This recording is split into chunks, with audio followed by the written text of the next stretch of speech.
Today, we are physically dispersed. We gather virtually. So, I would like us to take a moment together to reflect the meaning of place.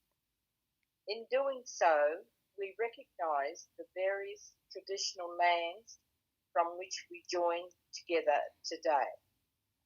We acknowledge the elders, past and present, of all the land on which we work and live, and listen to their ancestral spirits with gratitude and respect. We acknowledge these unceded lands and the ongoing connection to lands, sea and community. For this is and always will be Aboriginal land. Please now take a moment to join me in acknowledging the traditional lands that you are on and respectfully honour the custodians who continue to care for country.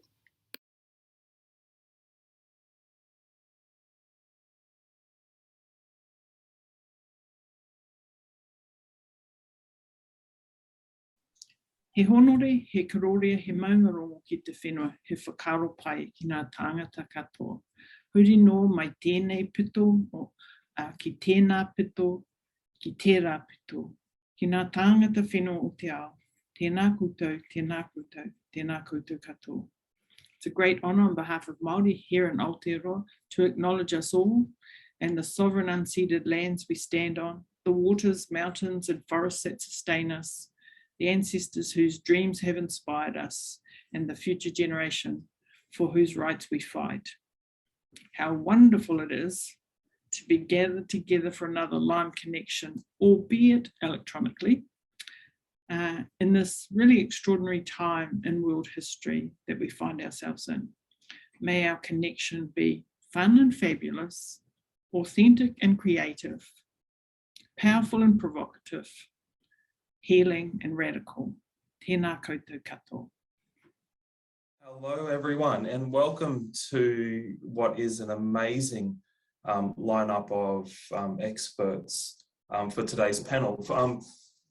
My name's Roland Wilson and I'd like to start by also acknowledging that we are all on unceded Aboriginal lands, Aboriginal and Torres Strait Islander lands here today.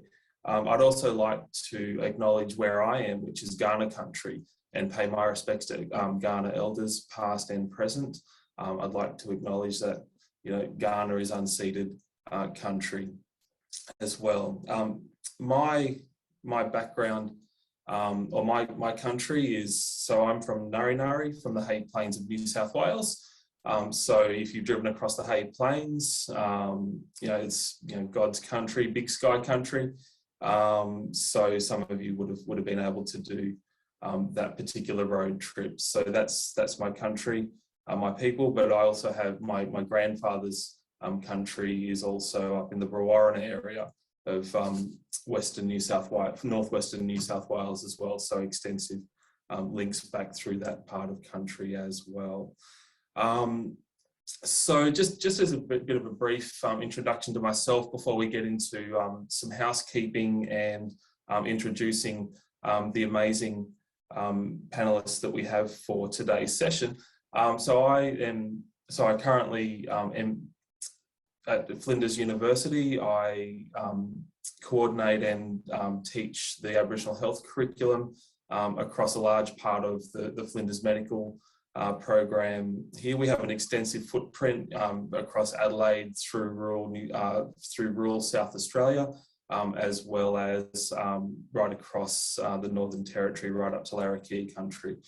So I coordinate and teach large parts of that program. And obviously, as an academic, also reach into a whole range of public health, Indigenous public health research as well. So that's a little bit about me, but as we begin the session today, I just wanted to go through a few bits of housekeeping before then moving into introducing our panelists today. So just as a reminder that the session will be recorded today. It will be available for viewing later. So if for whatever reason you drop out or there's some technical issue, just know that it will be recorded to go back and view later on. Conversations, questions, comments, I'm sure there'll be no problem, but we want to make sure that all conversations, questions, comments relayed through the chat are respectful, and that would be appreciated. Thank you. If you'd like to, and we'd encourage you to please share on your social media, the hashtag for the Lime conference and this session is hashtag Lime Staying Connected, LIME Staying Connected, all one string of words. We'd appreciate it if you didn't share your links or passwords through the conference. So just encourage your friends and colleagues to register through the website as well. If at any time you have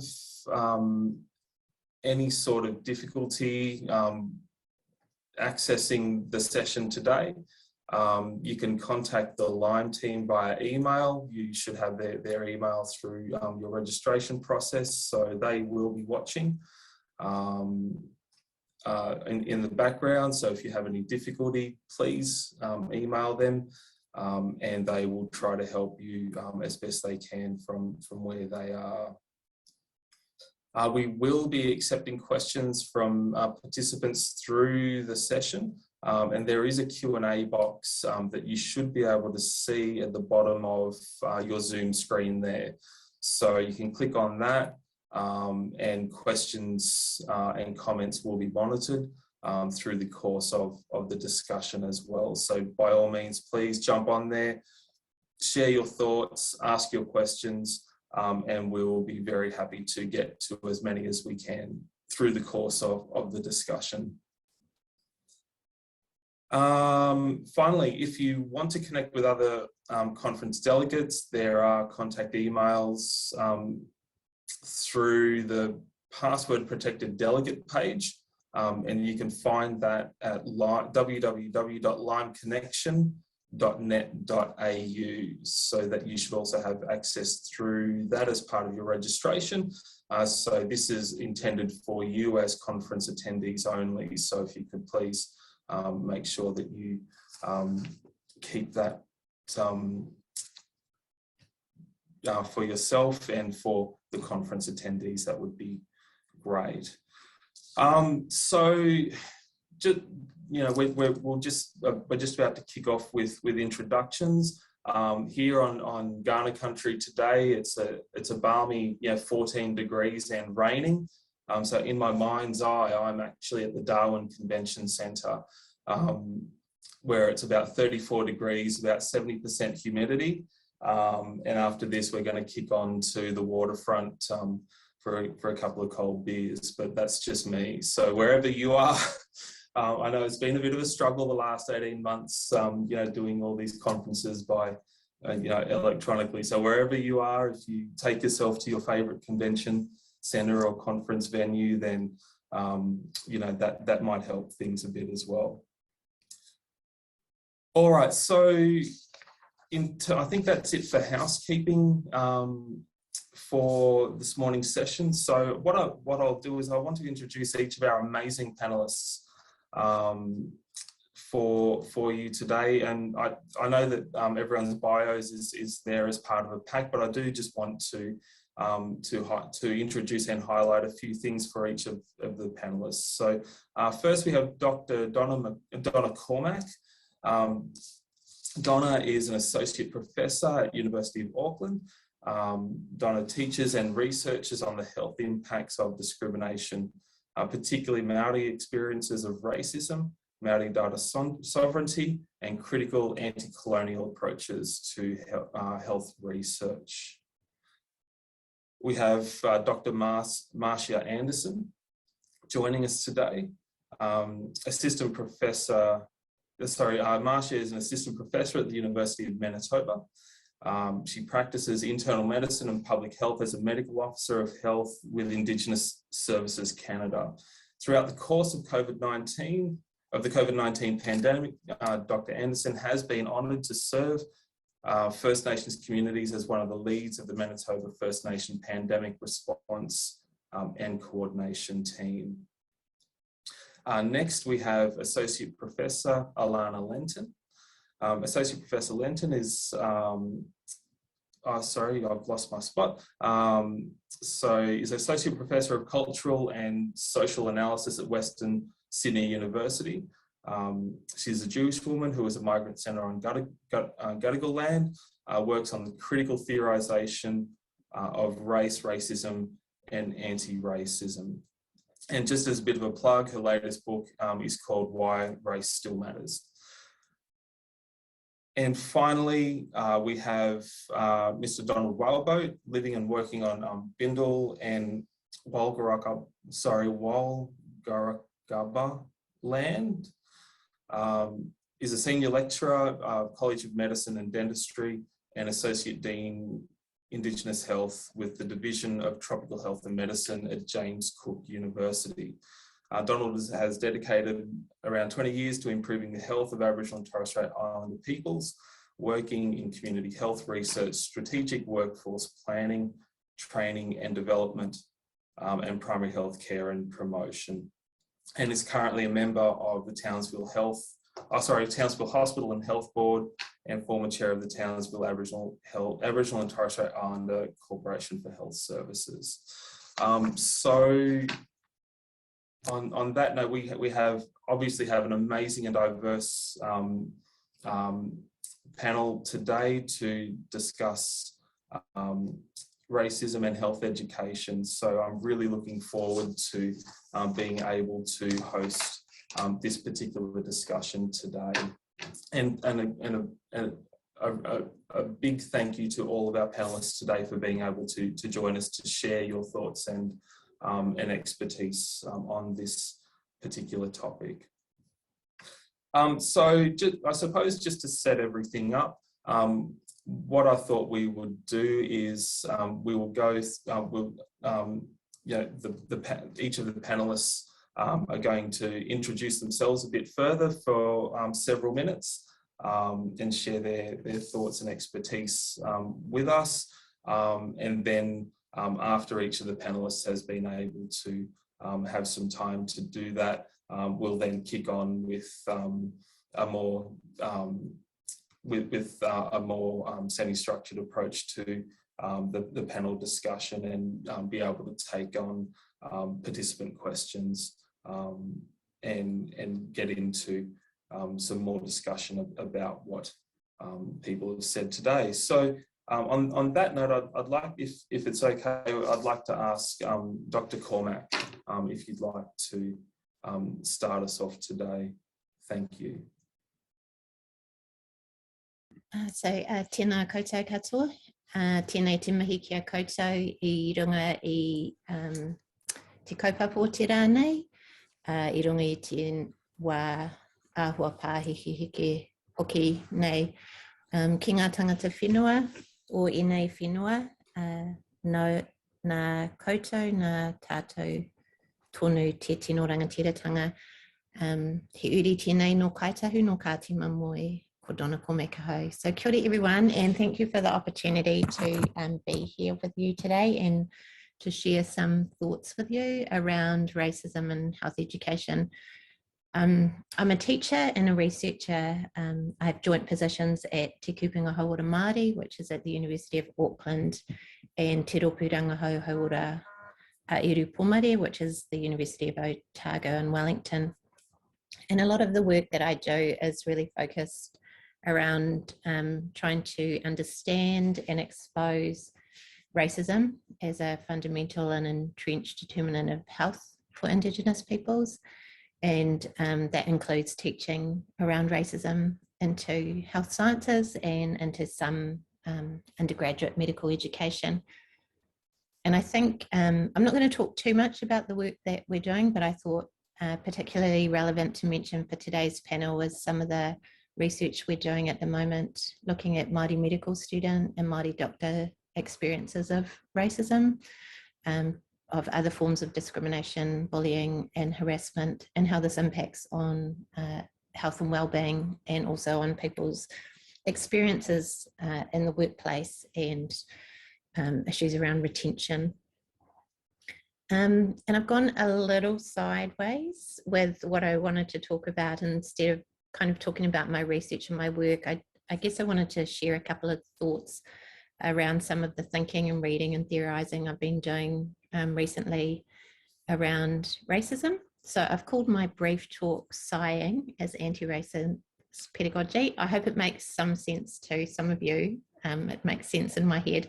And I just really wanted to offer a few ideas, I guess, that might open a conversation for us when we're talking and thinking about the work that we do in this space in medical education, and how this work can relate to the broader sovereignty work that's fundamentally, I think, at the heart of all of it for us. So I'm influenced today probably by two theorists that I've been engaging with a lot recently, Sarah Ahmed and Claudia Rankins. So Sarah Ahmed, in her book, Living a Feminist Life, she says rolling eyes equals feminist pedagogy. She says that whenever we speak, eyes seem to roll, as if to say, well, you would say that. And I think for those of us who are working in Indigenous health education, teaching into medical programs, we know this feeling. We know this feeling as Indigenous students, and we know this feeling as Indigenous staff. We know the eye rolls that happen when we are present, that operate as ways to question our presence, I guess, in these spaces.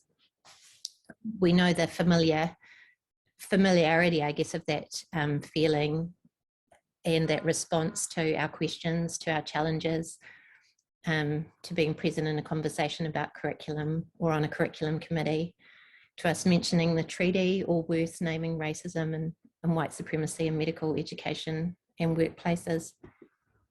But as someone who's on Zoom a lot, as I'm sure all of us are at the moment, I was also thinking about my own sighing and eye rolling as my response to things that I can't bear or I cannot stand, and how that's kind of become part of my anti-racism praxis.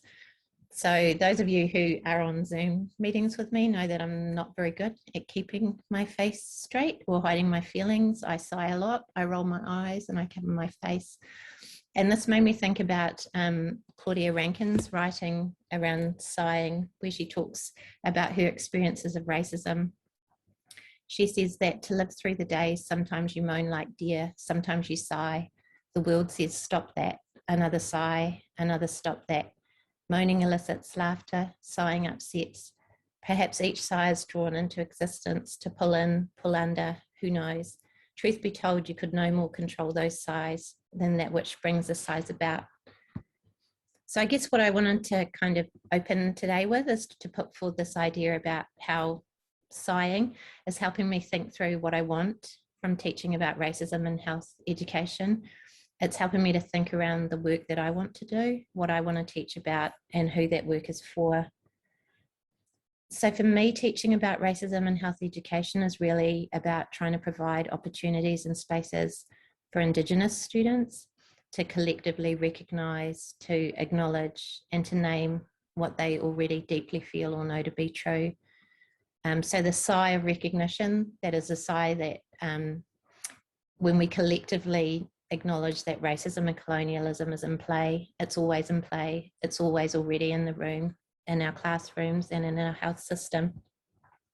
And so I think for me, I've been thinking about how my work in medical education needs to create spaces for this collective recognition for Indigenous students, and that this will mean the discomfort of other students. And teaching and learning in these racialized spaces is sigh as a sign of shared experiences, or a knowing of what's coming, what's about to be said, what was just said that should never have been voiced.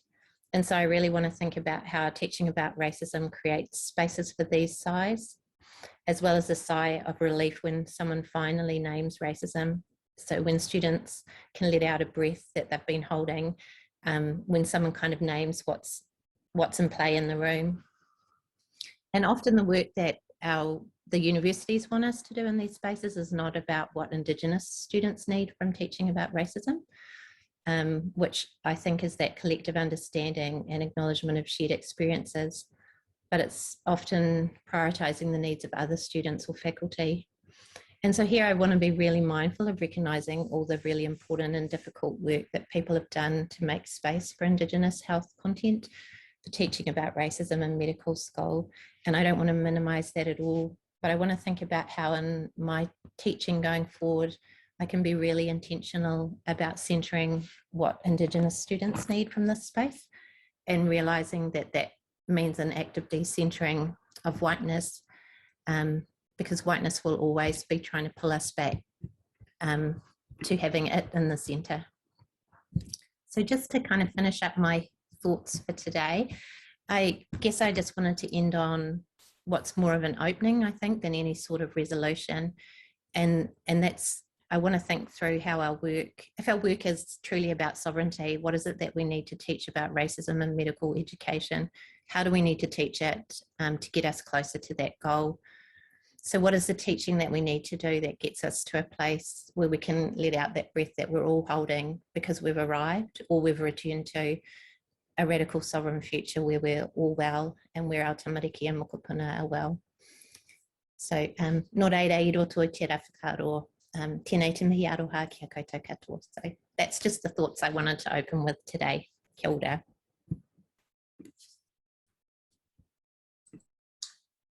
That was great. Thank you so much for that, Donna. I hadn't really I hadn't come across the literature on sighing, so really want to thank you for sharing that. And so, yeah, as a medical educator, that sometimes that you know, when particularly when you're dealing with complex issues around race, racism, whiteness in the classroom, sometimes that sighing is needed by us as well, just to really be able to take that step back before going into that educative space with a student or a group of students who need that reframing of a particular comment or question. And I suppose just on that, how you mentioned that you talk and work on you know, thinking about what Indigenous students need from the space, from the classroom space, from that educative space.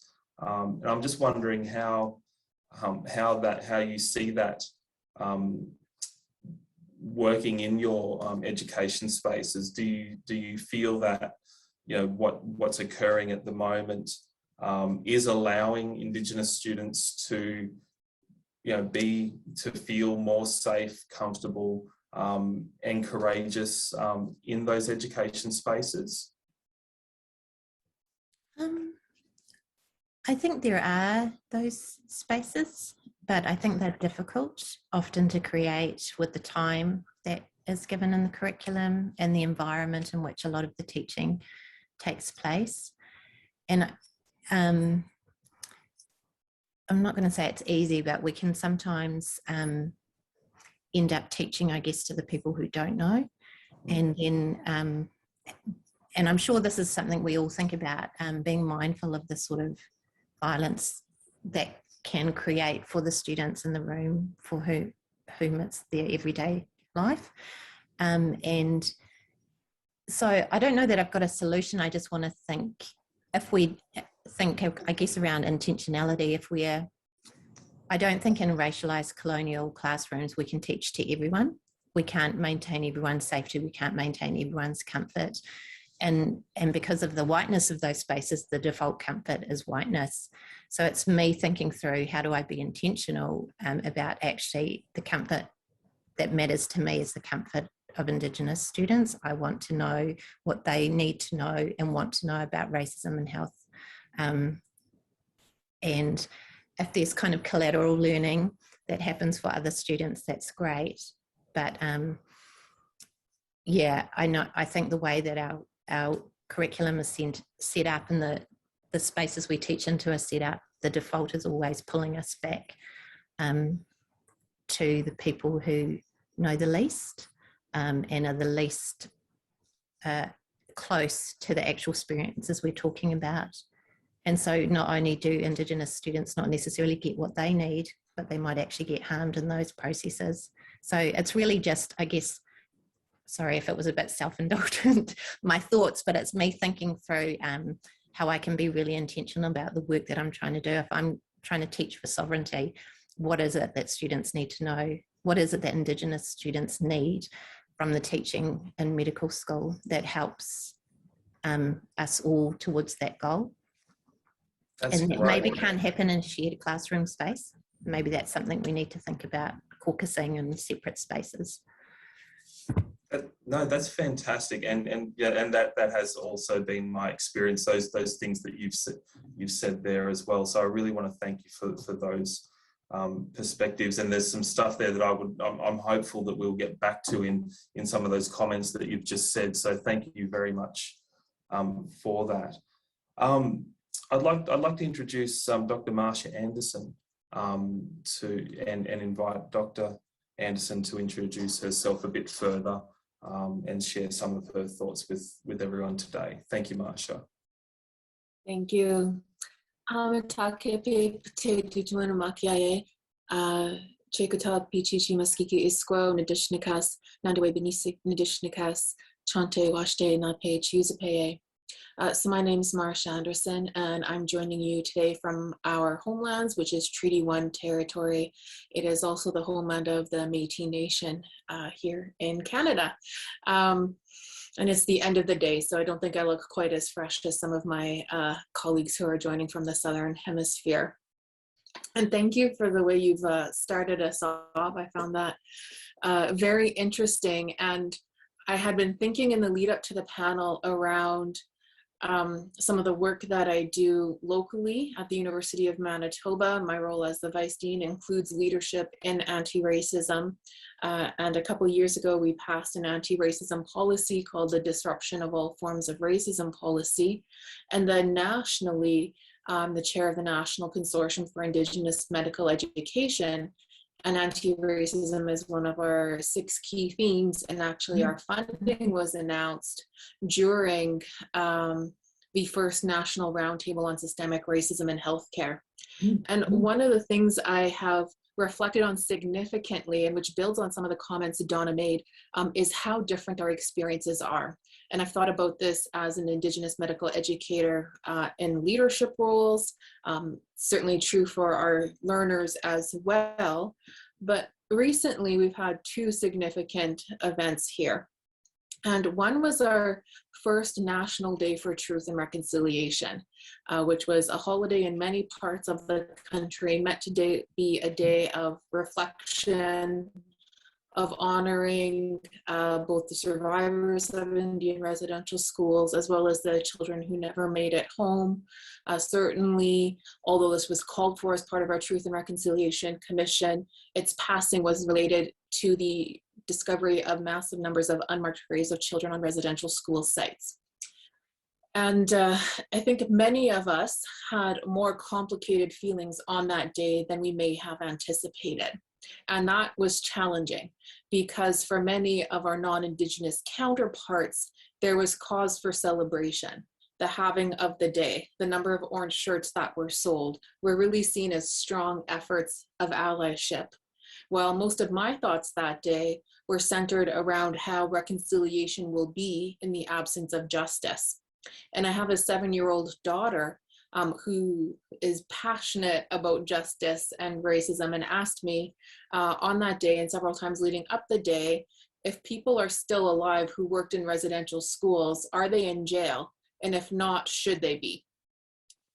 And on that day, what I thought about was who is continuing to bear the harms of the residential school program and policies, which were clearly rooted in racist ideology, the echoes and the parallels of which we continue to see in healthcare today.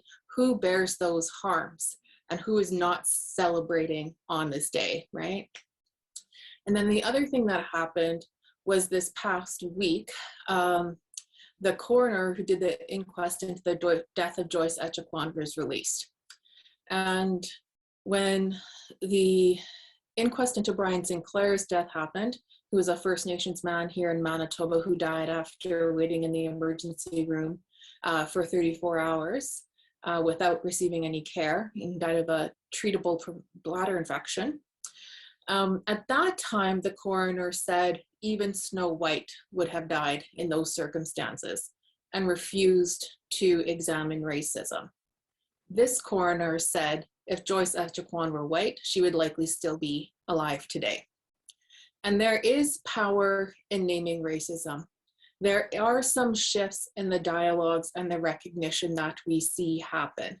But to me, the sigh is the expectation of our learners and ourselves to meet that only with celebration, as opposed to the ongoing real harms of racism that we experience. And when we have ongoing systemic racism in healthcare, we can be assured that we have ongoing experiences of racism in health professional education. And so I find that challenging.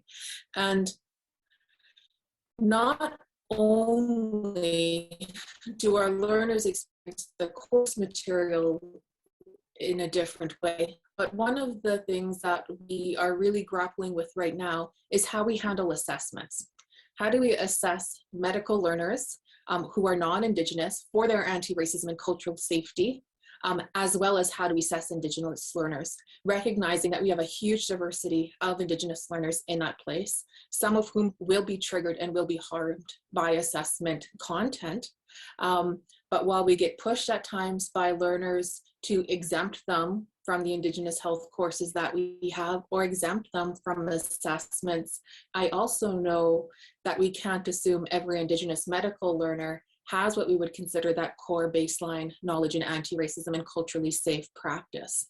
And so part of our focus is not just what is the core content, but what is the coaching, the cultural, the other supports that we need to offer Indigenous medical learners to buffer as they continue to learn in racist environments that at times actually become more racist as the backlash or the attempt of whiteness to center itself in response to our anti-racist education and anti-racist approaches.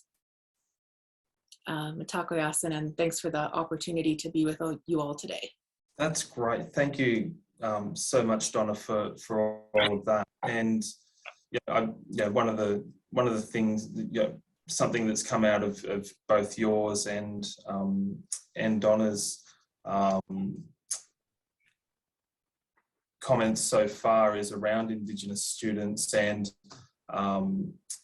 the way in which medical education can perpetuate harm on Indigenous learners in those medical education environments. And I suppose, I understand the setting that we have here and some of the ranges of supports that we try to enact for Aboriginal and Torres Strait Islander medical students in this space. I'm just wondering if you might be able to elaborate a little bit on whether there have been either identified, you talked about, what do we need to do to support Indigenous students and kind of buffer some of those students from some of the harm that can be perpetuated in medical education settings. And I'm just wondering if, some of those supports have at least been identified or hopefully enacted in those spaces, and so what some of those might be. Yeah, that's a great question. And certainly we have ongoing support through Ongomas in Education. We have a senior Indigenous lead for student support. She is prepared with a master's in social work. We have multiple elders or knowledge keepers available to support our learners.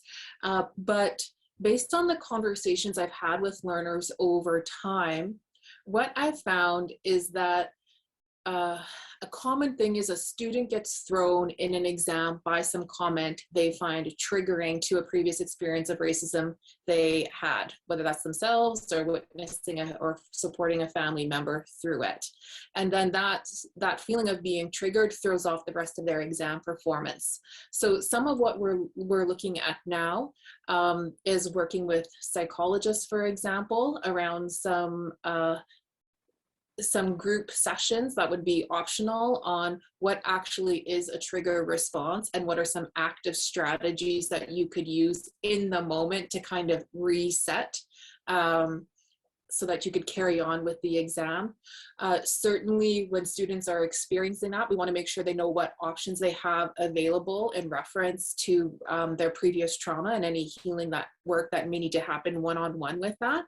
And then the students themselves had some great ideas. So if we're doing OSCE style exams that are station to station based exams, that if we know there's going to be Indigenous health content that may be triggering, to make sure they have a break station after that, so they actually do have some time and space, potentially some medicines in a room where they actually could take that pause to reset, as opposed to moving directly into another high pressure exam question. I think you're on mute. On mute. the phrase of the last 18 months, you're on mute. No, that's fantastic. And you know, I've certainly actually just started dealing with some of those things that you've mentioned here at Flinders Universities in terms of some of the testing questions in exam settings. So no, that's excellent. And again, there's a whole range of things that hopefully that you've mentioned that I'm hoping that we will be able to get back to in a little while. So thank you very much for your thoughts there, Marcia. I'd now like to introduce all of the panelists, all of the participants to Associate Professor Alana Lentin. So thank you, Alana. Thank you. Thank you so much for having me. Let me begin by acknowledging that I'm joining you from unceded Gadigal land today. I'd like to pay my respect to elders past and present and extend that respect to all Aboriginal and Torres Strait Islander people here. I must say that I'm entering this conversation with somewhat of trepidation, because I am neither Indigenous nor a health educator or researcher. I'm a migrant settler on Gadigal land. I've lived here ever since arriving in 2012. And I have a diversity of backgrounds. I've lived in many places, which I think reflects my own background as the descendant of refugees. And I think it's very interesting reflecting on what it means to belong and to settle when one comes from that kind of very disjointed background. And I try to use what I've learned through my various experiences in my teaching and in my writing.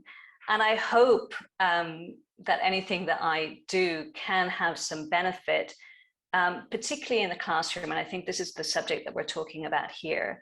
And I think where I might be maybe slightly different to other people is that I teach in a university context, which is quite different, I think, to the majority of contexts that other people, be it in Australian universities or elsewhere in the so-called global north, which is not a great expression, but that's what we have for the moment, I suppose, is that majority of my students are people of color.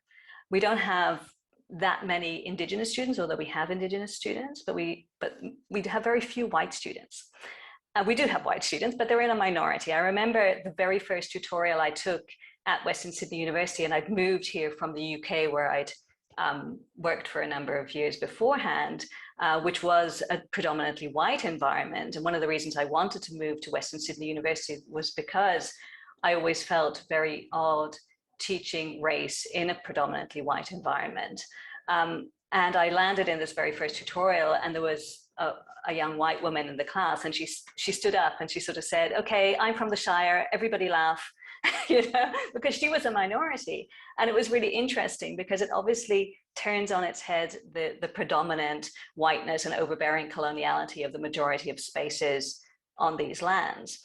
And so what we can do in those classroom settings is to enhance you know, the tradition of racial literacy, I suppose, spearheaded by somebody like Frances Wyndham-Twine, who was very clear about what racial literacy was. She said, racial literacy is not about explaining racism to white people. It's about building the knowledge that is necessary to navigate a racist world. And when you look at it from that perspective, it's very different. Racial literacy also doesn't assume that people are ignorant, but it assumes that we all need tools and concepts in order to navigate this world. And it's a form, for me, of solidarity building. And I take from that, you know, the kind of tradition of study that was engaged in by all anti-colonialists who foregrounded the necessity to theorize together. I think I have here on the side, you know, the groundings with my brothers, this kind of idea, right? So we need to sit together and we need to think through the very many ways in which race continues to trick us, and the very many ways in which it structures the environment in which we all kind of are seeped in, and that is white people like myself also. I suppose the difference for me is that I'm actually twice a settler, and this goes together with my, you know, my migrant and refugee background, because I was actually born in Palestine, and I then moved by a variety of consequences to Ireland, and Ireland has been in the news recently for Comrade Sally Rooney's, you know, wonderful stance on BDS. And so my commitment has always been, as a Jewish woman who comes from a refugee background, but nonetheless somebody who has always stood with colonized people. So my framing of what racism is has always been anti-colonial.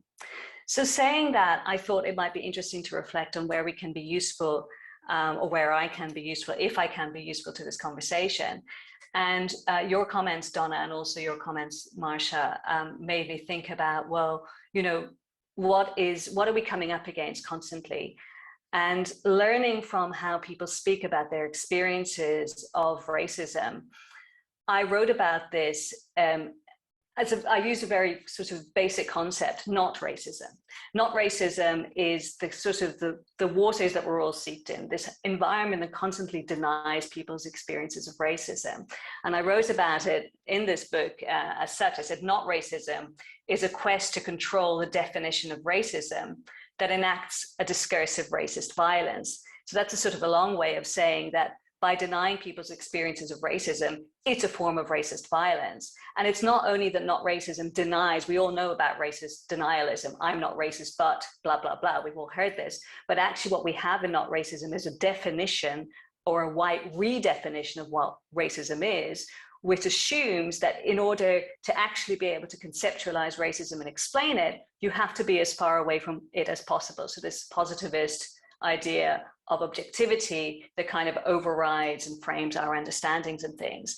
And I think it's almost as a consequence of the deepening and widening of racism that not racism has mounted and has gained kind of overwhelming stature in our society. So racism has been turned into what my colleague and friend Gavin Titley has called debatable. So racism is no longer a subjective explanation of one's experience, but it's something that has both two sides to it and something that can be put on, for example, you know, a television chat show and up for debate like any other topic, you know, kind of academic topic. And this is the kind of the framework in which we go into the classroom and try to dismantle those kind of understandings of what race and racism are, which exist across society and not only within the white majority. And I think this is the part that is maybe, I think Marcia touched on it, and it is very important because having experience of racism is one thing, but being able to conceptualize it and talk about it and deconstruct it in ways that is actually useful for acting against it is another thing. And that's possibly where we come in as educators in order to think, how can I connect my experience, these things that are in front of me that overwhelm me in the everyday, how can we actually knit these together in ways that can be useful, and how can we strategize collectively and sit together in order to find solutions to them? Because I'm of the belief, and I think, you know, most of us here will probably agree, that institutional tinkering around with colonial arrangements is not what's going to lead to any kind of dismantling of you know, the racial colonial reality, and certainly not to sovereignty. It's not asking to be let in that's going to change anything. It's certainly not, asking for recognition or truth, or even truth telling, which has, rightly been called into question recently. This is why I have a problem, and I think we'll probably discuss this later on, but I take issue with, what has happened in the post-BLM moment, as if there's a post-moment. Of course there isn't, but there's this idea that, George Floyd was murdered, and then we had a Black Lives Matter moment, and now we have to do something. And a lot of the institutional responses have been in terms of, things like unconscious bias training, which I think are not only problematic in terms of their design, but actually are actively negative in terms of what our aims need to be, because they focus on the individual, they psychologize racism as a matter of attitude and behavior, and they entirely write out the possibility that this is a structural and endemic problem. So I could say more, but I think I'll probably leave it there, and we can hopefully have a fruitful conversation. Thank you. Yeah, I probably went. That's great. Thanks. There's so much in that I would love to drill down on in far more detail. But I suppose just taking up one point, toward the end of your comments there, you were discussing around how we can connect our experiences. You're talking about racism is no longer just a subjective experience. There's now a kind of two sides to the argument, which is that framing for me is really difficult, but I see it being played out in the media all the time now. And part of our response as educators in this space is to try and dismantle that there is actually, racism exists, and this is, we do need to deal with it. I think part of that challenge, particularly as an Aboriginal man in the classroom, connecting my experiences, in those racist or racism education spaces is really, very challenging and can be very draining. So I'm just wondering if you have any thoughts there around, how, as, particularly for those of us who, come to the table, with, racism, embedded in our experiences, violent, racism, whether that's, psychological or physical or both. How do you, I suppose, how do you see that being played out in the classroom, where the educator then, gets re-traumatized in that education process, in order to educate students in the classroom, drawing on those experiences, trying to connect those experiences, but at the same time trying to dismantle those racist constructs that you're alluding to in your comments there. Yeah, I mean, obviously this is an insurmountable problem in the current situation that we're in. Professor Aileen Morton-Robinson constantly talks about the lack of, race education, and well, she's mainly talking about higher education, but we could also talk about schools. And the fact that there are so few of us teaching on race and racism, I can talk about the higher education space, means that there's no collective in which this can be done. And this is really, really critical. So often what you'll have is one person, and sometimes not even one person, but let's say there's one person in a department or in a school who's taken it upon themselves to talk about race in the context of their teaching. My colleague Debbie Bargali did some research recently, and she found that very few, I'm probably one of the only people, or one among a handful of people in Australia that actually runs entire units dedicated to race. And I have one undergraduate unit and one postgraduate unit. Most people are doing where they can, they fit racism in. And then, so obviously they're not, the offer is tiny. The amount that you can actually get across to students is also tiny. And then you're the one person within your situation within your institution who's doing this work. So there's nobody to sit with to actually communicate. So I'm a strong believer it's that it's only through the creation of community that we can actually gain this strength. So because of course it's going to be traumatizing, particularly if you're Indigenous, particularly if you're a person of color, particularly if you're, for example, like some people who have tutored for me who are Muslim women who wear the hijab, and you're going into a classroom where there can be hostility, it's extremely difficult. And it's extremely violent. It can be extremely violent. So what we need to do, I think, is recognizing that this is the fact, and recognizing, and this really saddens me, but I don't think that there's any institutional will coming from any of the universities or the peak bodies to actually mainstream the study of anti-racism. So the kind of initiative that Marcia is talking about that she has at Manitoba, I think we can only dream in the present context in Australia. So all we can do is create networks so that we can be there for each other and try to survive what is really a water full of sharks. I'm sorry not to be more positive, but I think that's the only solution. No, thank you for those further comments. And as you were speaking, I was becoming more mindful of, you know, not just the classroom setting, but also the clinical environment as well, where, you know, we have, you know, Indigenous medical students who go into clinical placements, for example, you know, experiencing that isolation as well in those clinical training settings, and thinking about, you know, their experience as well. So thank you for those further comments. Last but certainly not least, we have Mr. Donald Whaleboat. And just before I hand over to Donald, I just want to remind participants that we do have a Q&A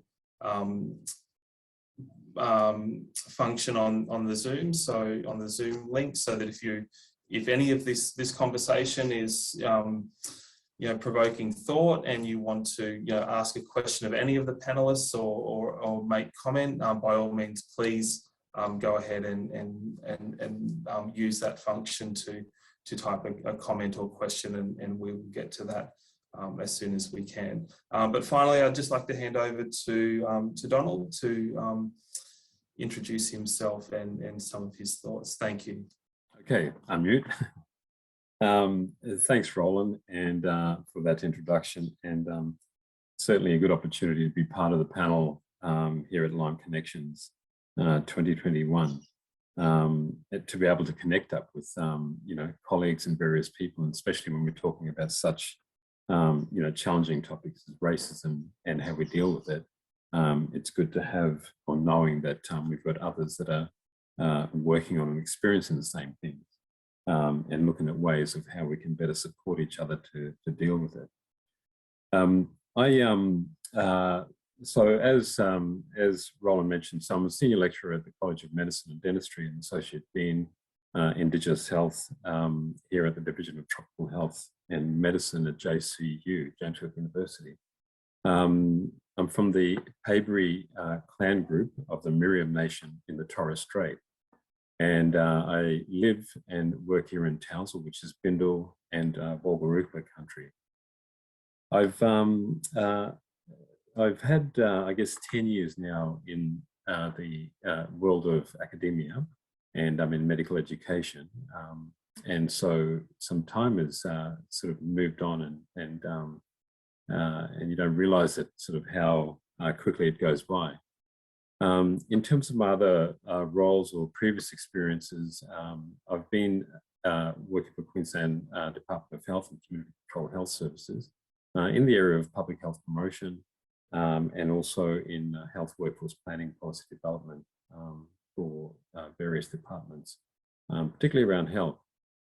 And I also serve other roles as professional board roles on the Townsville Hospital Health Service, and a small organisation which is Northern Australia Primary Health Limited, and former chair with the Aboriginal Community Control Health Services here.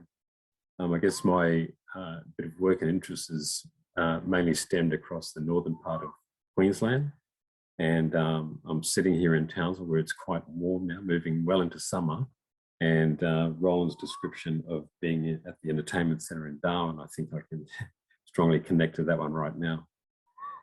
I guess I moved into academia because I felt that, you know, I can have a much greater influence in terms of preparing our future, you know, health practitioners and in the space of medical practitioners to better work within healthcare settings and work with our people. And so hence the move and the interest to be able to engage and play in this space.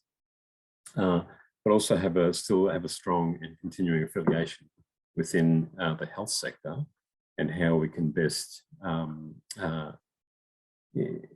improve health outcomes for our people and dealing with the various issues that are often confronted with around, you know, health equity, racism, and those challenges that are faced in healthcare for the end goal, which is the care of our patients. So moving over to James Cook University, I guess my first experience was around picking up a report around bulletproofing students and building resilience within our Aboriginal and Torres Strait Islander students so they can better deal with racism. But first of all, being able to try and understand the experiences that students, but also Indigenous staff working in the health setting go through and what those challenges are and how we can better support them. So in 2005, of course, it was a much smaller cohort.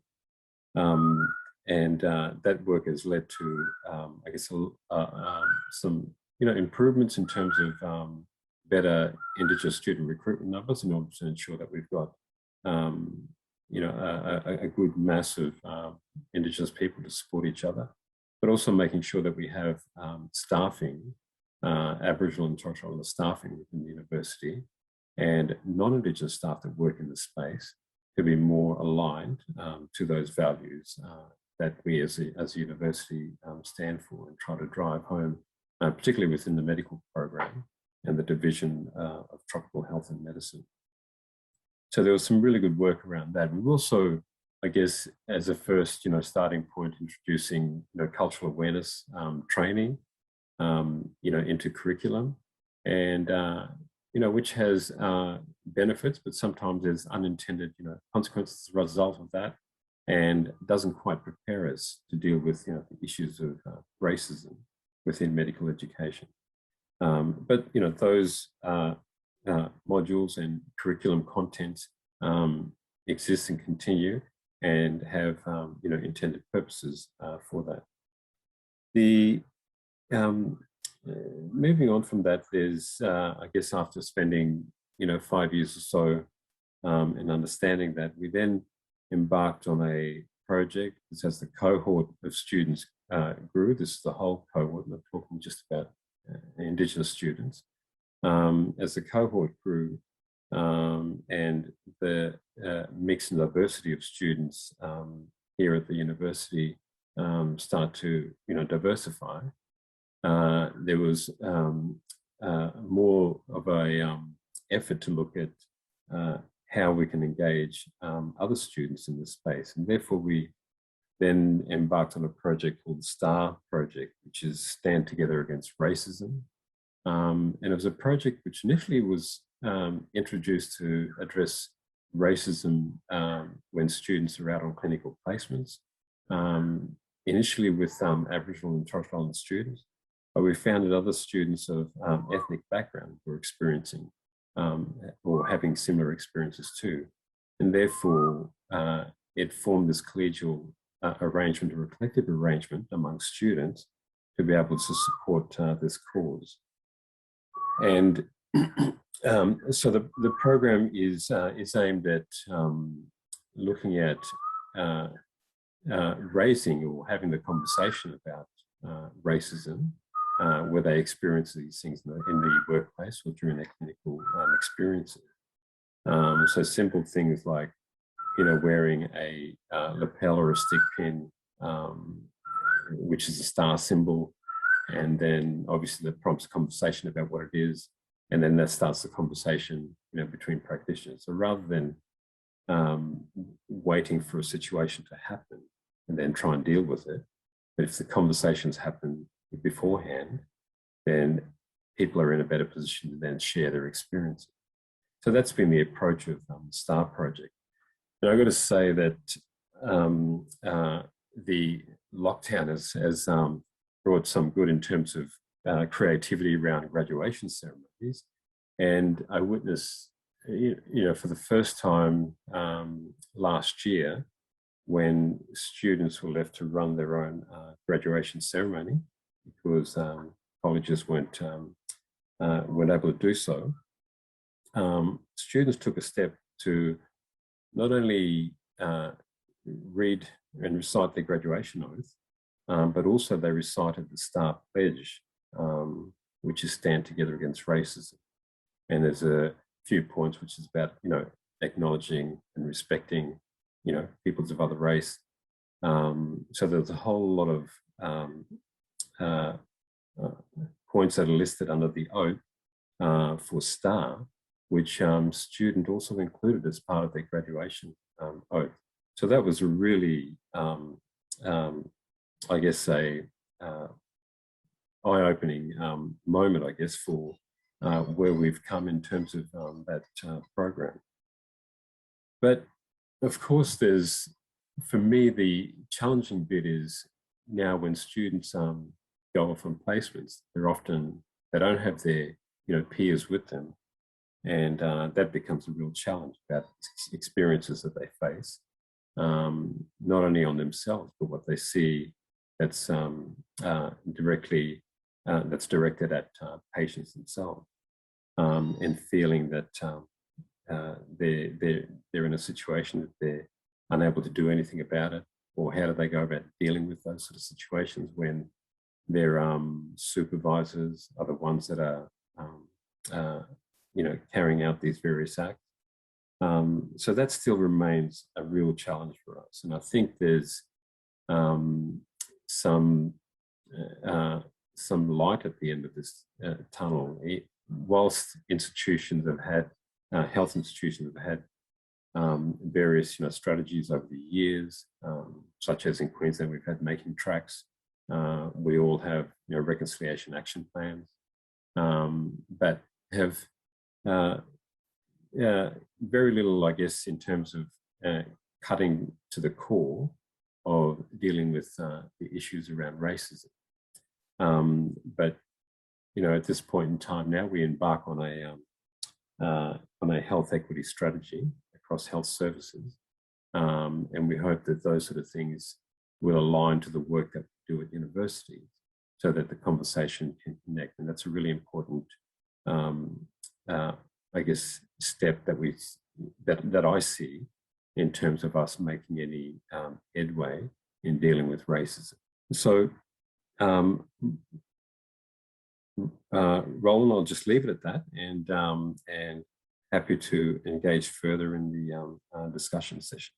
That's great. Thank you so much, Donald, for your thoughts and sharing of your experiences there as well. And I'm just going back to your STAR program for a moment, and it sounds like an amazing program which brings together Indigenous and ethnically, linguistic or culturally linguistically diverse students within this particular program, raising the conversation of racism, raising consciousness and solidarity. Have you seen, as not only within that cohort, but do you feel that sort of solidarity has started to leak out or move out into the broader student body or potentially community, medical community itself, through that sort of network, student-led network? Well, certainly within, I'm going to see within the student community, there's more of an agenda, with student associations, medical student associations, in having, nominated reps that would have that responsibility in promoting the STAR project. In terms of the challenging bit is within the health sector. And whilst, there's been attempts to address those issues, there's still a significant gap in making those connections around identifying racism, being able to talk about it and deal with it, are key to any sort of success and progression of where we take that further. Of course, the STAR project is designed to share the various materials with practitioners that are working in the field, so consultants, senior doctors, junior doctors that are already working out there. But it's at this stage we haven't been able to gauge to what extent that has gone to in order to evaluate that. No, that's great. Thanks for those further thoughts. I'm not sure if we have any questions from participants at this stage. No, that's all right. Look, look, there's so much in what everyone has said so far, and I think potentially drawing on a few themes around anti-racism teaching, racism in the health sector and or in the health system itself, and particularly the challenges of educating students in racism, anti-racism contexts, and the impact that the health system can have on students, Indigenous and non-Indigenous students in the health system has certainly been a theme that's come across from all of the panelists so far today. I think that there's a broad acknowledgement that that racism in the health system itself is still a very real, embedded, entrenched feature of the system in particular ways, and that racial, whether it's racial literacy, educating for racism or anti-racism. I did like Marsha. I like Marsha's comments around the conversation around truth, reconciliation, and justice, and how that can potentially play out as well. So there was also some various comments around exams assessment, which I'm hoping we might get to as well. So if there are no questions from participants at this stage, I might start off with a further question to our panelists, if that's all right. Yep. So I wanted to go back to, where's the comments? So Alana, you mentioned that there was a comment that you raised about, with regard to racism and the quest to control the experience of racism in of itself is racist. And I, my experience as a medical educator is that I do see, that the control of the experience of racism being played out in the health system, and particularly with Indigenous students in the health system who are training in that space. I've seen that played out on in multiple ways on multiple occasions. I had to just pull a student not too long ago from placement because of their experiences in a particular setting as well. So I suppose, given some of the themes, and this is probably a broad question to begin with, but I'd like to get the panelists' thoughts on medical education and how the ways in which we go about educating medical students about racism and anti-racism. Are we doing enough in the, and most of us will have the experience of having quite constrained curriculum spaces. But do you think we are doing enough in the classroom? Do we employ the right teaching strategies? Alana, again, you alluded to those individualized, strategies of, resilience and unconscious bias, for example, training, for example. But are those strategies the right teaching strategies to help students understand how racism manifests, broadly in society, more specifically in the health system, I suppose the further question then is, how should we train students to identify and respond to racism in the health setting? Who would like to go first? Alana, maybe? Sure. In fact, I just see that in the Q&A, somebody's asked a question that is maybe tying together with this. So I'll try to answer at the same time. I mean, I think the problem is that, and this is what I tried to do in my book. And, it's funny, I was having a conversation with my partner today about, often academics are told that we're not very useful people. Like what are we doing? We're not doing anything. We're not on the ground. We're not at the forefront, at the cold face, or whatever that expression is. And I used to feel that myself. And part of the reason I got into academia was actually out of a frustration with the anti-racist work that I was doing, which tended to be, exactly the kind of thing that Marcia was saying, celebration of diversity, or celebration of having reached a particular milestone of understanding or truth-telling or multiculturalism or whatever it might be, and kind of trying to run over, to get to the next stage before we've actually interrogated why we're in the situation that we're in. So what I tried to do in this particular book, when I was conceptualizing Not Racism, everybody knows, as I said, and it's nothing original. And in fact, Donna, you mentioned Sarah Ahmed. She's somebody who's written about this, racist denialism and the whole idea of non-performativity, etc. But what I tried to say is, okay, well, where do we have these ideas from? Okay, let's look historically at the concept of racism, and let's try to see why it is we have this very individualized and attitudinal understanding of racism to begin with.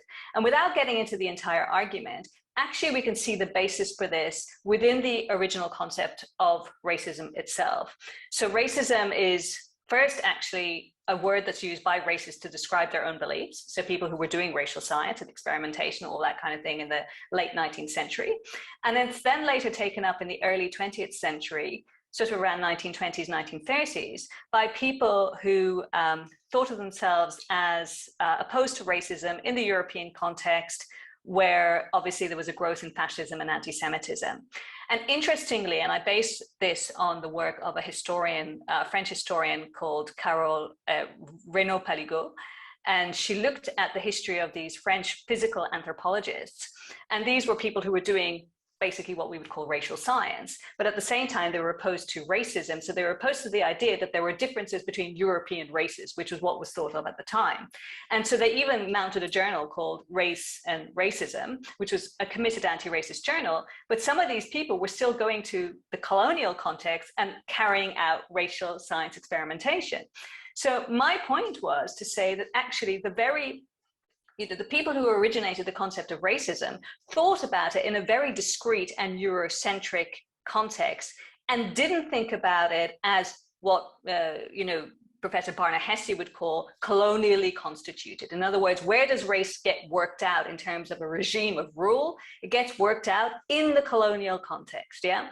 And it continues while at the same time within Europe, there were people saying, we don't like this stuff, we're against this stuff, but actually we're against it only for ourselves, okay? So it's, in its origins, it's Eurocentric, but it also is based on the idea that racism is an ideology, or it's a belief that we have.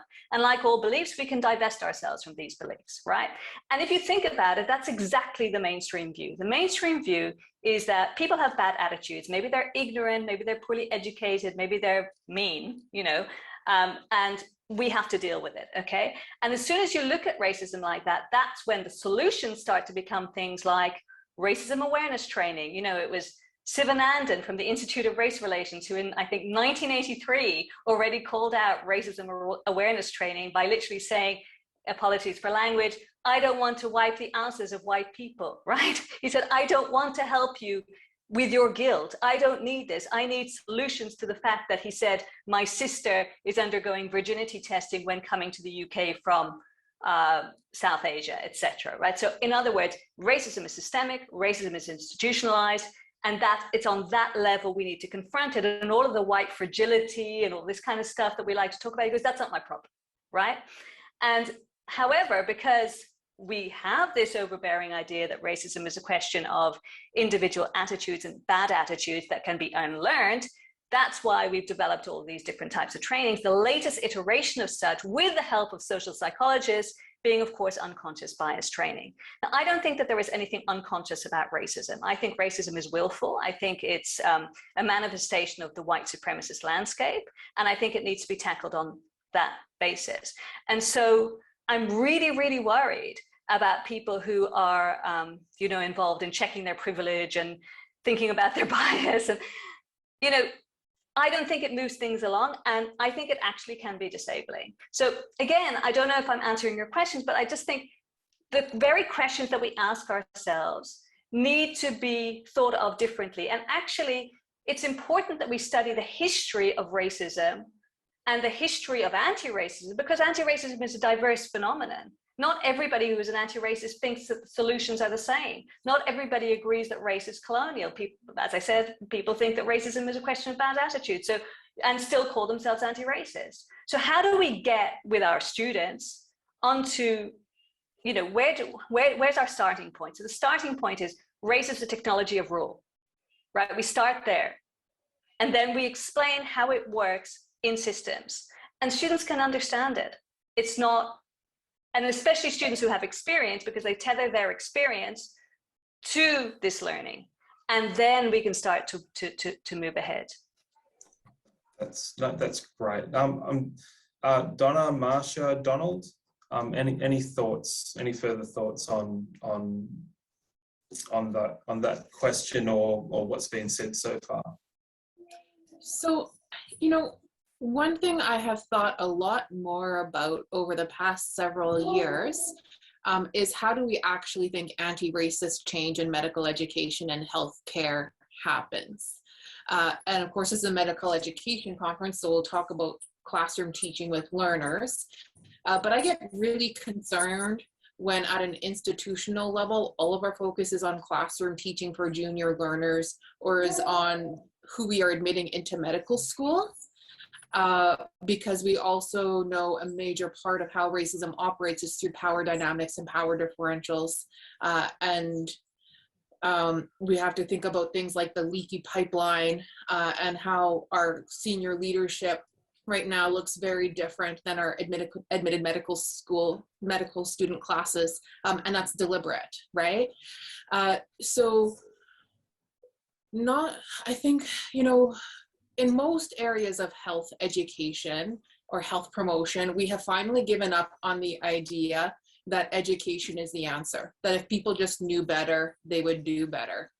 But quite often that's still our default when it comes to anti-racism, that if people just know better, they will do better. And I think that feeds into the current versions of unconscious bias training that don't really question how unconscious is different from normalized and provides excuses.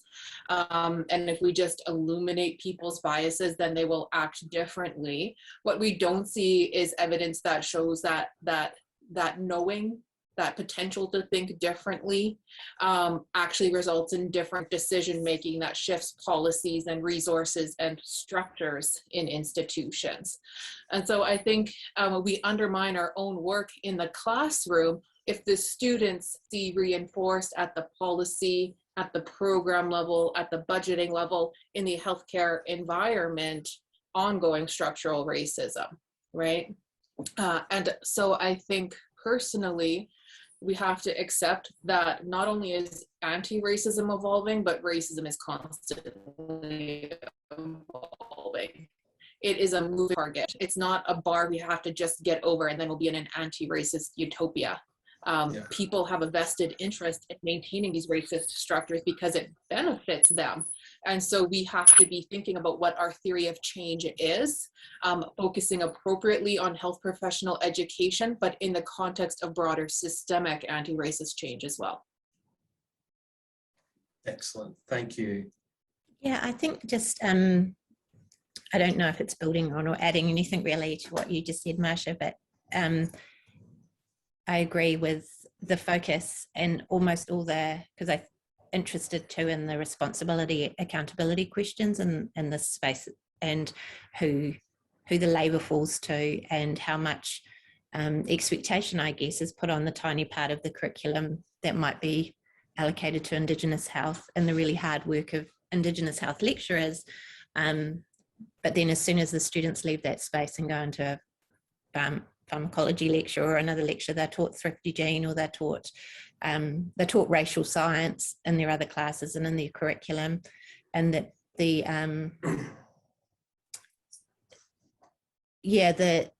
I guess the racism that's in the rest of the curriculum, but also that's tolerated in the staff by the university, and it links back to how we do individualize racism as a sort of attitudinal individual issue. And so our ways of even being able to see it as a university, let alone respond to it, are so limited that we're just continually reproducing kind of the climate for it to flourish. So I think it's been useful for me to think more explicitly and talk about racism more explicitly when we're talking about responses at an institutional level of it as a system of violence. Because a lot of the things that are proposed, like mediation, a student and the racist lecturer in the room together working it out, would never be, well, you would hope, would never be proposed under other sort of contexts of kind of violence. And so I think, I'm not sure where I'm going with this now. I guess I'm thinking both about our anti-racism training as individualised, but also that sort of neoliberal individualisation of our response to complaint, if we can ever hear the complaint in the first place, which the university cannot often, or the health system, as you were talking about with the coronial cases, often cannot hear the complaint in the first place, but when it can hear it, it cannot respond adequately, because again, it is also limited by that focus on this is something to work out between individuals. So I don't have a solution there, but I'm also thinking around both what we need to do at the institutional level, so that when that complaint is heard, if it is heard, that the response is actually one that addresses it as an institutional and structural issue, as a system of violence, in a way that doesn't re-harm, re-traumatize the person who's experienced that violence. And there's just such a high tolerance within these systems for kind of that violence to be perpetrated on students, and it, you know, makes me always think, what are we bringing students into? Sorry, now I'm turning into my own therapy session, so I'll mute myself.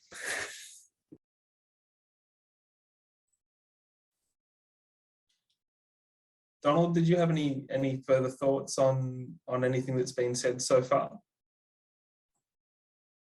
Yeah, I think there's certainly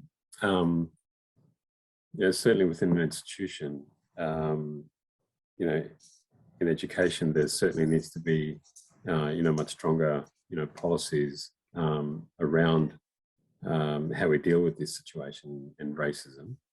But I think sometimes we do get caught up in making sure that we have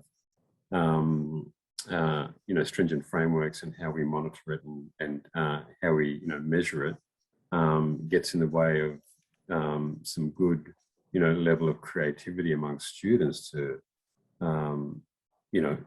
deal with these issues too. But of course, some students need to come there and to be at a level playing field when it comes to dealing with racism. And if I go back to the experience in terms of graduation last year with med students, when the university said, well, there's no graduation ceremony, do your own thing. I was quite surprised that, the cohort stood up and had a graduation oath specifically around the STAR program. So they wouldn't normally do that, in a graduation ceremony. So to me, it says, well, we can have, it's important to have these frameworks and we can have it, but there needs to be some, I guess, flexibility and comfort that allows students, that's done safely, to look at how they deal with it and bring it to the fore, but provide that collective support for one another. You know, of course, I'm not saying that every student in the cohort is on board with it, but, you know, a large majority buy into it. And I think that's a really important thing to try and harness within our institution. Excellent. No, thank you for all of that. I'm just looking at some of the comments and questions in the Q&A panel here, and a couple of comments around question: how do we get senior leaders to make anti-racism training normalised? Any tips regarding teaching, so students are can't seem to finding to separate themselves from the profession they're going into to be a part of when it comes to discussing systemic racism. But a couple of questions here around how do you deconstruct racism through training from individuals in a few years when that individual has probably been socialised, baptised, bathed in a biased racist environment from family and or society. And an additional comment from somebody else. So structures and systems are created by individuals who hold particular beliefs and attitudes. How do you change the system if the individuals who created the systems are not challenged at an individual level? So, you know, some of the comments that you've already made are around those systemic levels, that systemic level of embedded racism within the health system and in the health training system itself.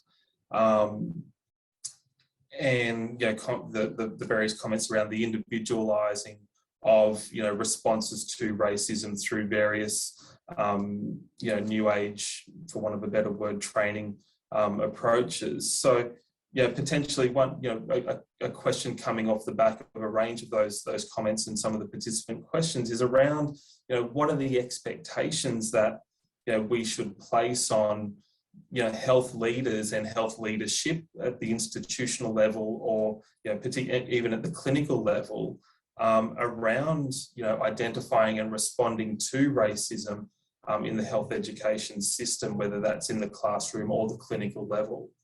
So, you know, I do have a few other comments around this. I do accept that we are not going to solve the problem of racism in my career or in my lifetime, but we will make progress, just like we are building on the work of our ancestors and our mentors and those who trained us, many of whom are involved in the Lyme network, right? So I think partly we have to understand our part of the work is to move forward, not to solve everything. I think, you know, people often mistake the fact that racism is structural to mean there's no individual responsibility in that, and that's a false dichotomy. Systems get changed because enough individuals vote for different decisions that result in structural changes, whether that's policy or funding. And I think we have to have a focus on measurable targets and impacts. So that could be healthcare indicators at the healthcare system level, practice standards, examinable objectives at the learner level, at multiple different levels of learning. For us, it's undergraduate medical education, postgraduate medical education, and continuing practice development. So it's very systematic in that way. One thing that health systems in Canada have been asked to do is to commit to Joyce's principle. This is named after Joyce Echaquan, who I mentioned earlier, which really is an affirmation that Indigenous peoples have an equal right to the highest attainable standard of health. And so the benchmark that we are aiming for is the full expression and respect for that equal right. But it does require multiple changes at multiple levels, consistent over time.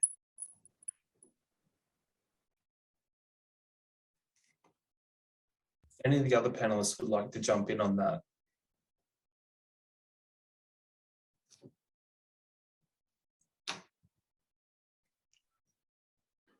I'd like to hear from Lilon. She has her hand up. No, I just, I guess I just wanted to, I mean, a lot of the questions and comments are around changing structures and taking this at looking at this at a senior level. And I guess I wanted to ask you, Donald, a little bit about, I note that you're a member of a board, and, you know, without wishing you to divulge any board matters, obviously, just if you could articulate a bit about, you know, some of the challenges and the sense of how those sort of very high level healthcare services might think about racism and how they might actually be playing this out.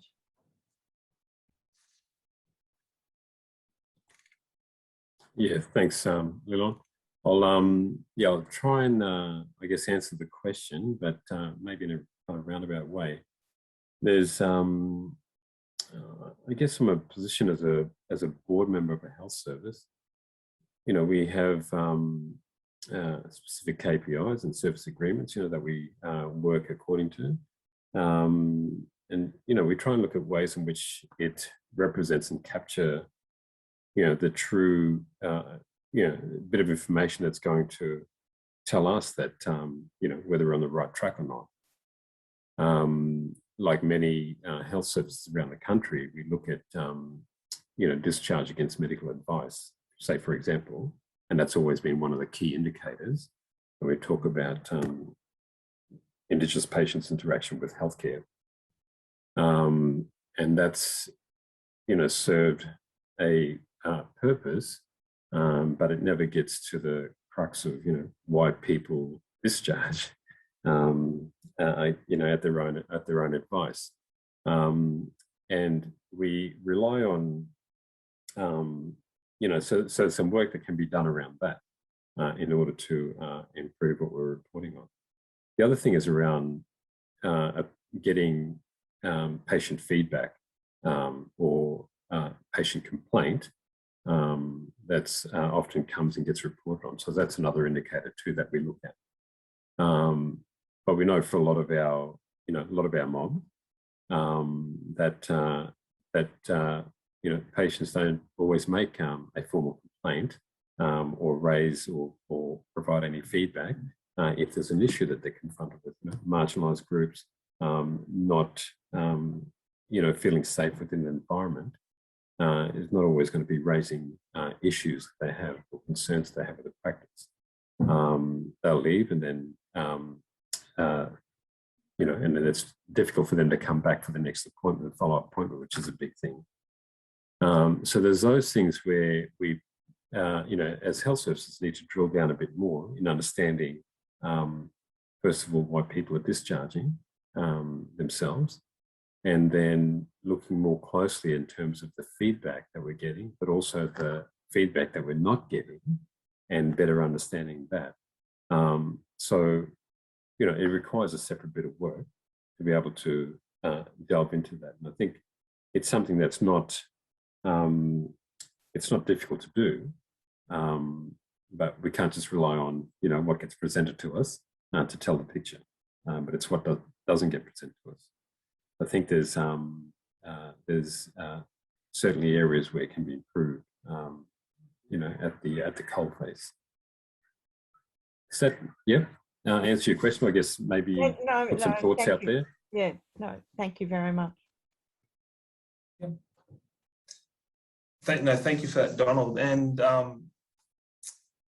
yeah, a lot of the discussion so far has been around those, you know, the structural level issues that, you know, we all grapple with, and which are quite, you know, it's evident that this isn't just in Australia or New Zealand. This is a global phenomena.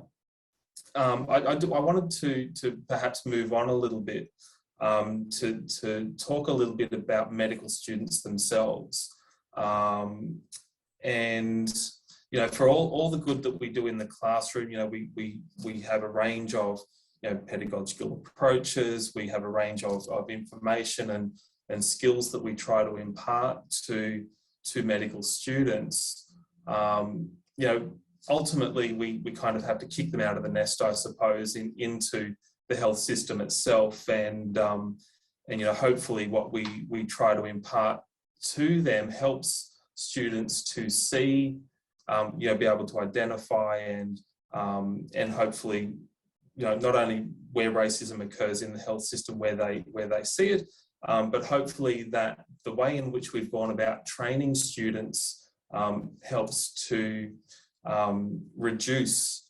you know, racist, you know, practices that might be perpetuated, you know, in the clinical setting from our own students. But I suppose, you know, drawing on the comments so far around those systemic level issues and the prevalence of it still in the system, I suppose I'm just wondering, I'd like to get your thoughts on how we, you know, what are the expectations we have of, you know, medical students or junior doctors, you know, post-graduation. You know, what is it that we are expecting of students to do in a system where this is so prevalent? You know, and should we, you know, should our expectations be, you know, large or small? How should students, you know, navigate a system, you know, when they're on clinical rotation as still as medical students, for example? How should we help students navigate a system where so much of this is still so entrenched? So yeah, I suppose, you know, just to add to that, you know, not only navigate that, but protect themselves personally and professionally, and particularly for Indigenous students who are entering this space.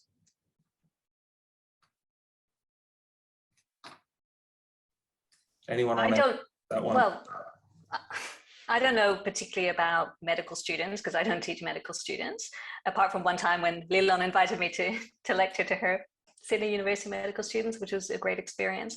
But I can talk about the majority of my students who are going into education, particularly primary and early primary, and some are going into secondary. That's the majority of the students who I teach, actually, and they take my units as an elective, at least at the undergraduate level. And one of the comments that I often have from them is, well, I've learned all of this stuff and I understand it, but now what do I do with this when I'm in my setting? Because a lot of people are doing placements while they are taking these electives. And so they already know what it's like to be in the classroom. And of course, unlike many other professions, everybody has been a pupil in a school as well. So they also know what that's like. And particularly in Western Sydney, we know, you know, the extent of the entrenched racism that marks that particular location. We've seen it, particularly just recently with regards to the differential treatment of people under the COVID lockdown just recently. And that's just only one example. And so it's a real problem. So they'll sit in my office or they'll sit in my classroom and say, well, what do I do in practice when I'm confronted with a racist situation between two students, for example, or when the principal, you know, when something has happened on the institutional level, which is obviously reproducing institutional racism, or when I'm handed the curriculum and I'm told to teach, you know, Captain Cook for the 9th time or whatever it is, right? And it's a real problem because many of these people, as I said before, are themselves facing racism in their everyday experiences of the world. And they're also in a profession that's become more and more precarious. So there's not enough full-time positions for people. So people are rotating, they're on casual contracts, all the rest of it. They have to put bread on the table. And so they're scared also to speak up, to call out perhaps a more senior teacher or the institution, or even to intervene in a situation between students when parents are obviously involved, yeah? And so all I can come back to, and I think there are people who are better placed here to talk about the institutional, you know, Donald, for example, Marcia has also talked about it. I think all of you, much more than me, are involved in institutional, you know, trying to work on the institutional level. But all I can talk about is creating those collectives where people can gather strength and literal, you know, strategies for dealing with this, and to have, you know, and to try to think about setting up initiatives whereby there can be a mentoring system, or whether there can be, you know, even people externally intervening in situations in order to assist, in order to mentor the person who's at the sharp end of all of this kind of thing. Because in all of my years of doing anti-racism work and thinking and writing about it and reading about it, that's where strength has come from. It's from this collective strategizing. And I mean, that's all I have. But I think it's definitely a problem that doesn't face only medical students, but many students across the board. And look, I would agree with your comments there as well, Alana, around those challenges in the education setting as well. And that collectivization of these approaches, I think, is where organisations like Lyme, Australian Indigenous Doctors Association, really come to the front in terms of being able to provide that collectivised collegiate support for students. I'm thinking of Indigenous Allied Health Australia as well, in other health spaces, because whether it's an education setting or whether it's a health setting, there are so few Indigenous students entering into those spaces, or students from ethnically diverse backgrounds, that they can be very isolated. So that collectivization, I think, is a really important point. I just want to throw Donna or Marcia first. Oh, sorry. Thanks, Donna. I was just going to say, I have this conversation often with people at different points on the power hierarchy. Medicine is extremely hierarchical. And so I think it's really important that we acknowledge to people that the response is appropriately different depending on your positioning within the medical hierarchy, as well as, quite frankly, within the racial hierarchy. So I will talk to white people about actually their responsibility to intervene is greater because their safety to intervene is greater. We know that Black and Indigenous learners, junior faculty members, residents are more likely to be labeled as difficult, angry, or have the tables turned on them that they are the problem compared to their white counterparts, right? So I think it's important that we validate and discuss this. For learners in particular, one of the strategies I encourage them to use is to ask questions, particularly if it is a senior resident or an attending physician who is the one making racist statements or perpetuating racial violence. And so it is appropriate to ask a question, what's your evidence for that statement? When this other patient had this same issue, you use this treatment, why are we not doing that same approach here? So I think curious questioning is an appropriate strategy for a learner to mark a situation as inappropriate and needing to be addressed. I didn't really have too much to add other than I was thinking back to the idea of how the complaint is individualized, but also our responses and the institutions set up sort of response mechanisms to complaint that mitigate against us collectivizing. So I'm thinking of things like the confidentiality kind of rules sometimes around a complaint. So often there can be multiple complaints of racism against the lecturer, but no one will know because they're kind of bound by these. It protects often the perpetrator, I guess, as much as the person who's experienced that racial violence. But also the competitive nature of the environment and those power hierarchies that also encourage us to not, or provide environments which makes it difficult to care in a collective way. And I'm just thinking of a lot of the wellbeing stuff I've been reading, which has kind of picked up that same individual focus, focusing on individual self-care and individual resilience, rather than what are the ways that we can do that collective strategizing that also plays out as collective care for each other, knowing that there'll be times when we need to hold something heavy for someone else because they can't. And if you've got a collective that can do that, you don't always have to respond.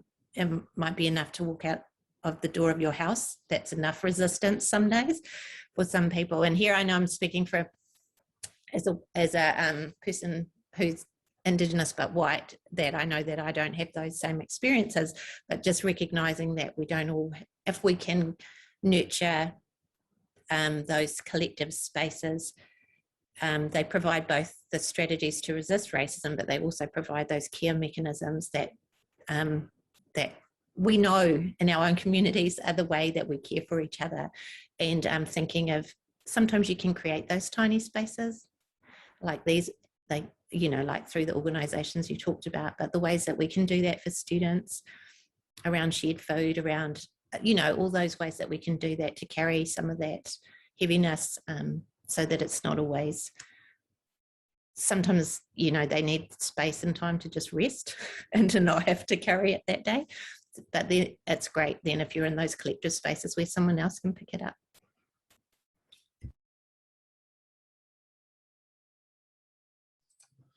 Donald, did you have anything you wanted to before? Yep, great. Thank you. Yeah, thanks, Roland. Just a small thing, I guess. Well, not small, but importantly, I guess, significant, is, you know, amongst their peers and colleagues, you know, in academia, and that, you know, when we talk about the collective space, even having that is important to make sure that, you know, as Indigenous practitioners in this area, that we are, you know, practicing in a safe space too, and that our colleagues, knowing that our colleagues, you know, got our back, and you know, we're all singing from the same song sheet.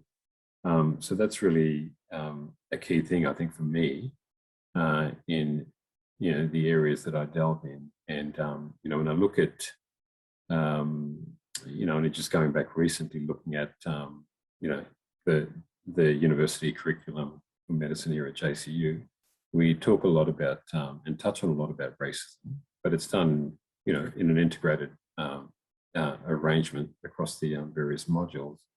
But there's a lot of foundation stuff that, you know, can be done, you know, in building some of that shared understanding. But I guess there's in all, I guess, you know, interest from colleagues, you know, lecturers that teach into this space. We do delve into it in various sort of areas and patches here and there. But collectively, we need to, you know, come together, and I think that's something that can certainly go a long way in improving how we, you know, deal with the situation. Thanks, Roland. Thank you for that. So we have a few minutes left before we need to wrap up. I do have an additional question, but I also know that Shane might have an additional question as well. Shane, did you want to go with yours? No, you go with yours. You go with yours? Yeah, no, that's fine, cool. I wanted to go back to something that that Donna mentioned earlier in the piece around teaching in the classroom in this space, or in the classroom / clinical space in this particular space, and that oftentimes the material that we have to do, or that we have to touch on, you know, whether it's, you know, colonization, whiteness, racism, etc., perpetuates a form of violence in the classroom. And we often have to do this because we're teaching to and for people who don't necessarily know. They're not coming to the classroom with a baseline of knowledge around some of these issues. And one of the things that you mentioned, Donna, was around this space and Indigenous students in the classroom. You know, helping, you know, Indigenous students not only feel safe and comfortable. Potentially some students are also, Indigenous students are not coming to the space with a baseline of knowledge as well, for a whole range of reasons. But I suppose what I wanted to ask in this question is how, you know, we're educating for people who don't know.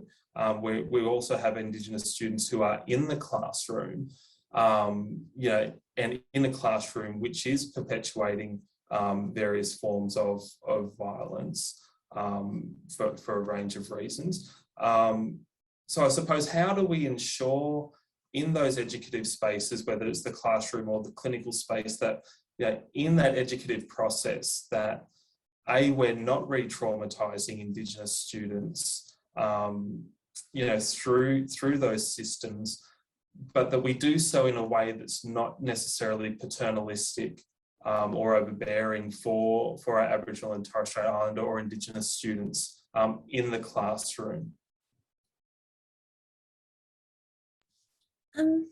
I guess here I'm sort of influenced by, and I'm not clinically trained, so my background's in arts and humanities, but growing up through sort of the treaty workshop, a decolonial kind of community workshops that happened in the 80s and 90s, and as well as cultural safety, when in the way that Iri Hapiti Ramsden envisioned it, we're caucusing.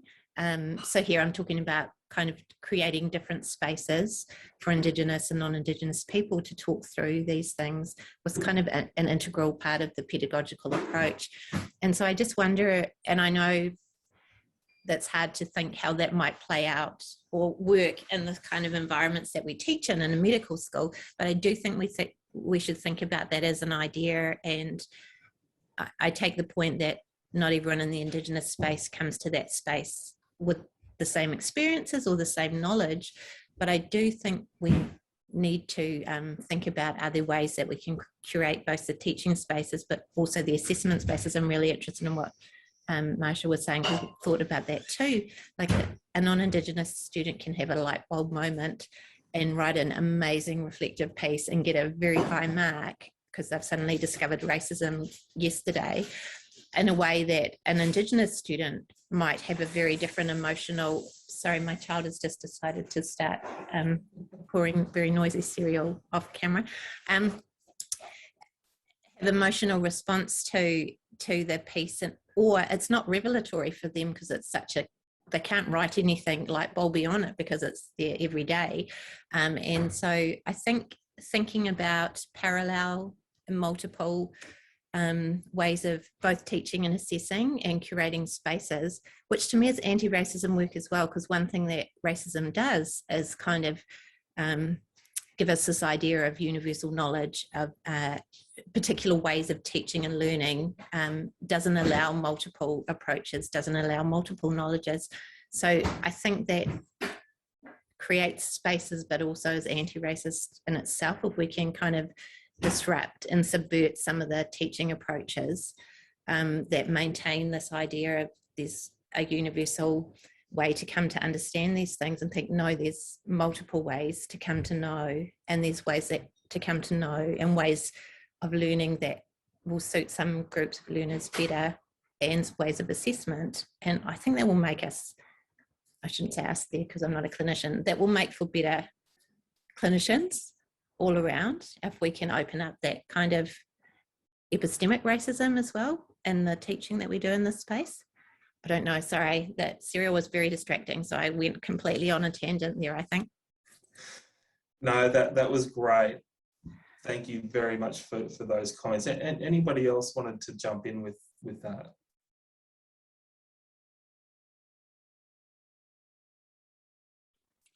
I do really think that examining that idea of the caucusing and how we could have that duality within our curriculum planning and structures that respect different identities and thus different needs from Indigenous health teaching, and also different assessments, right? So a lot of what I learned about Indigenous medical education, Indigenous health, I learned through the Indigenous Physicians Association, through PRIDOC, through LIME, which is that form of caucusing that we've created for ourselves outside of formal medical education.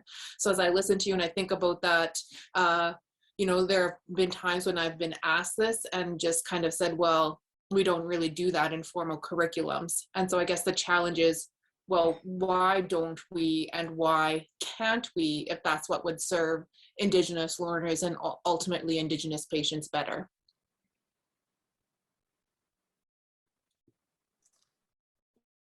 Donald or Alana, any further thoughts on that before we wrap up this session today? I just wanted to thank Donna for raising the issue of epistemic racism, because I think it's absolutely crucial. One of the things that I've been modeling for my students is how to write a personal reflection that is at the same time critical and academic. And this is a skill that I think 99% of them have never had to do. In fact, they've been told that is incorrect and that it's unacademic.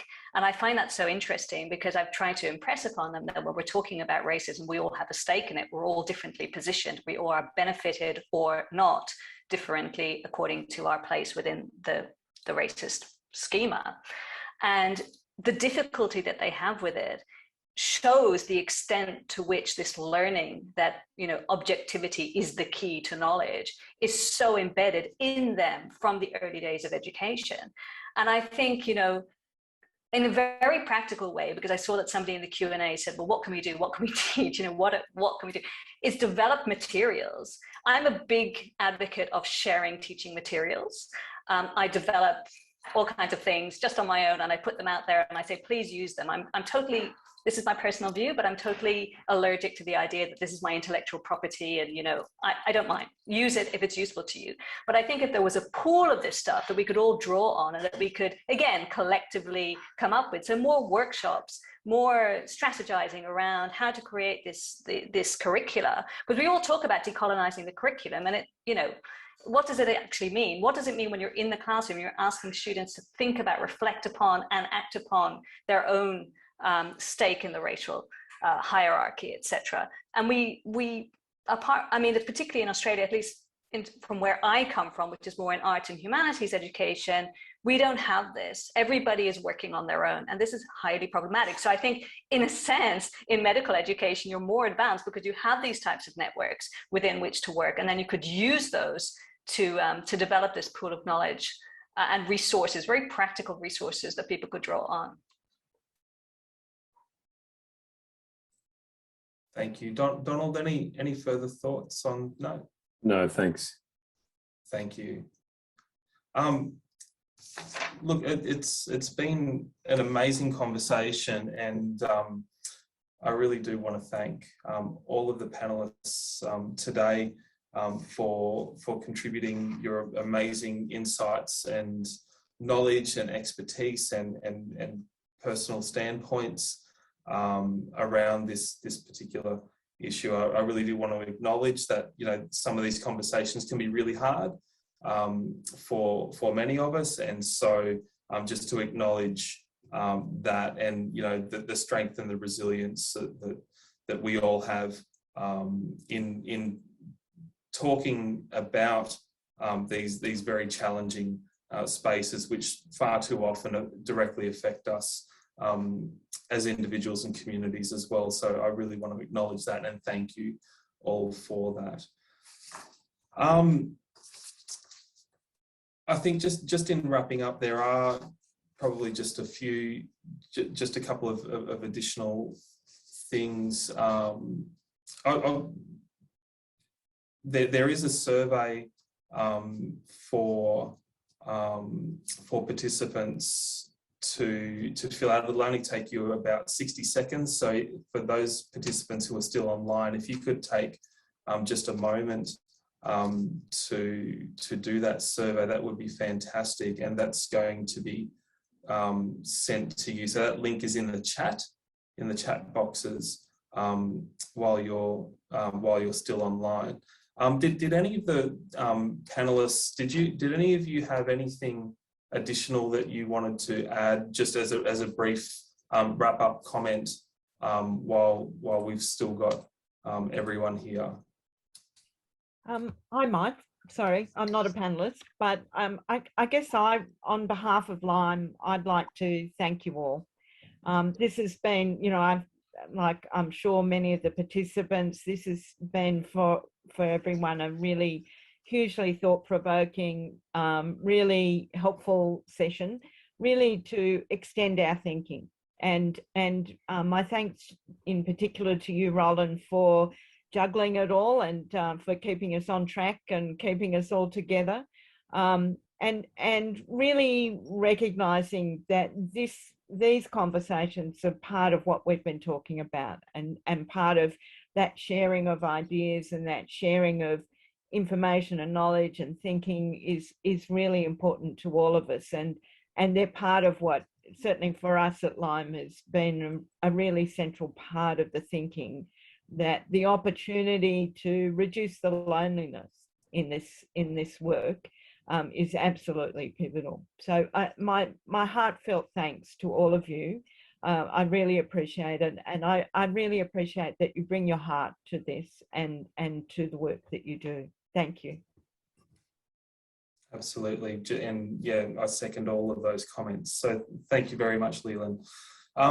Just as you're doing it for the participants online, just as you're doing your survey, just wanted to also just take a moment to thank sponsors who are on your screens at the moment as well.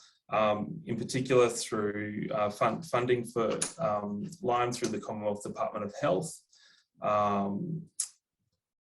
Medical Deans of Australia and New Zealand, the Māori Medical Practitioners Association, Australasian College of Emergency Medicine, the Royal Australian New Zealand College of Ophthalmologists, Royal Australian College of Medical Administrators, Royal Australian College of Physicians, the Royal Australian College of General Practitioners, the Australian and New Zealand College of Psychiatrists, and the following medical schools as well. So Deakin University Medical School, University of New South Wales, the Australian National University Medical School, Flinders University College of Medicine and Public Health, the University of Tasmania Medical School, Wollongong Medical School, University of Wollongong Medical School, University of Sydney Medical School, and University of Adelaide Medical School. And just as you're finishing up your surveys as well, if you want to further connect with Lyme, with the Lyme Network or any of the panelists, you can again go to the Lyme Network, which is on Twitter, Facebook, and Instagram.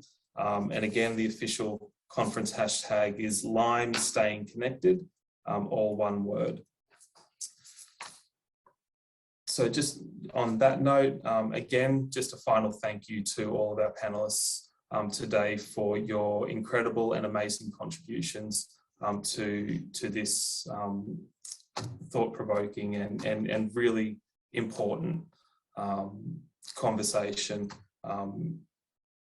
You know, I'm sure that it's provoked a lot of thought in the participants, and it certainly has for me. You know, I've not only had a whole range of thoughts going through my head as you've all been speaking, but learned so much from all of you as well as you've been speaking. So thank you again.